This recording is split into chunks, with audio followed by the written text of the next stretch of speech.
You're listening to Unmuted with Papamutes. Okay. Now, how about, obviously a degree is going to benefit you if you're going to teach art, correct? I mean, if It you go also on a helps job you interview. know, it does, but it also helps you to get to know people. Like a professor can say, hey, I have this gallery friend. He's looking to put his show together. Your work would fit nicely. I'll give him a call. Those kinds of connections are always there. I've taught at arts high schools, and even those connections are phenomenal. Mhm. But if you want to teach, it would help if you had a master's degree. Yeah, it would.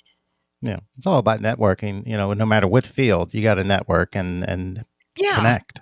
So what's the longest you ever spent on a project, whether it's a painting, a Oh, drawing? I mean, one that just took you. Oh, you tell me how long. What's the longest time you spent on a project? well, I'd have to say my public and sacred commissions.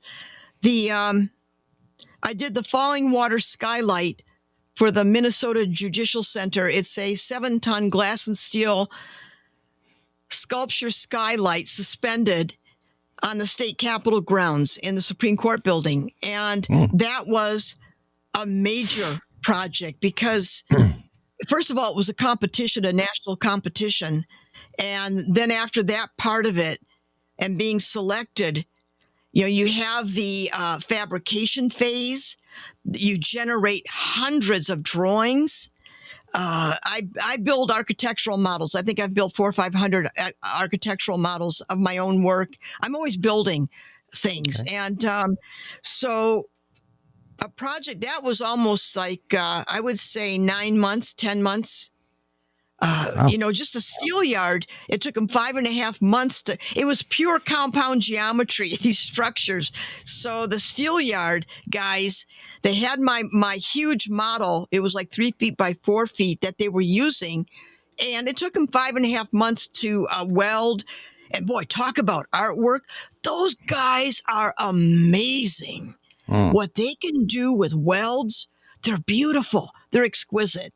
So that, and then you have the once you get everything made, we had to rent a warehouse space and set up the piece to see if this was going to work. And then we had to cut 614 pieces of art glass, and then we had to laminate them, and then we had to see if they fit into the structures.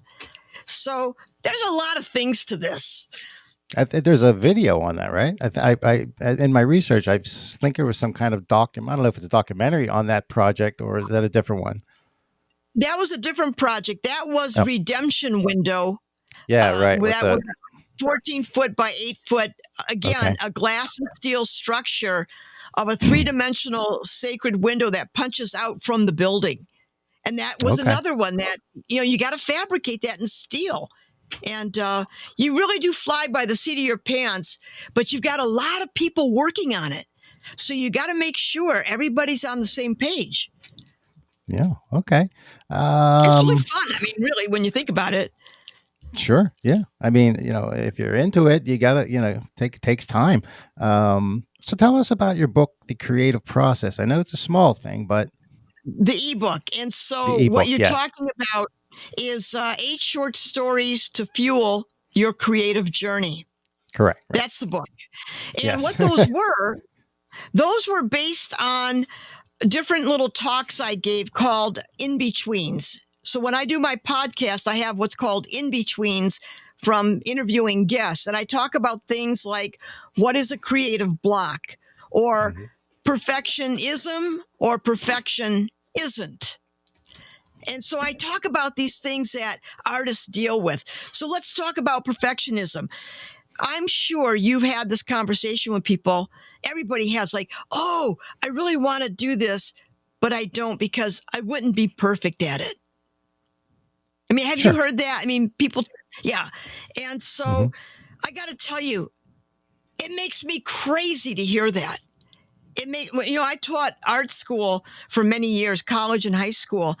And I had kids that they were, I don't want to do this. Why? Well, it won't be perfect. Okay. I'll tell you what, you show me a perfect human being and I will yield to your argument. And, I did it playfully, always Right. respectfully.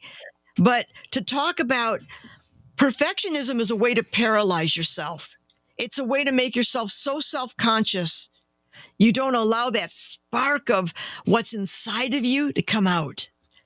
So that's what that little book is about. Okay.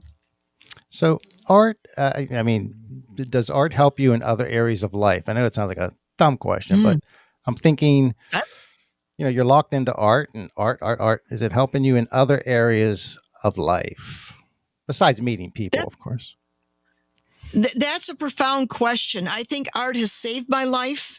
I think that it's a way of looking at the world. For me, I'm not speaking for other artists. I wouldn't dream of speaking for what art is for other people. So I'm just giving you my little viewpoint. For me, art is a way of looking at the world. That's how I make sense of the world. For example, I do a podcast, okay?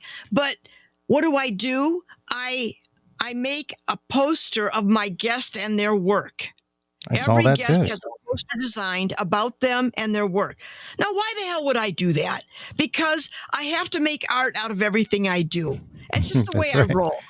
But I can tell you, Bob, when I was in high school, I got into a lot of stuff. And I can remember really pushing the envelope. And I was drinking and getting into stuff. And I remember one day being drunk on my ass, sitting in a road. And I asked myself, I could hear this voice say to me, do you want to be a drunk or do you want to be an artist? I'll never forget it. It was like it happened yesterday. Wow. I was 15, 16. And then I got up and that was the end of drinking. That was it. Because to me, art making isn't a career. It's a calling. It's a vocation. Sure. It's what I'm meant to do. It's a way to touch lives. Nice. I mean, you mentioned the podcast. What's it called again? The podcast is called Fill to Capacity. Right. And it's a podcast for people too stubborn to quit and too creative not to make a difference.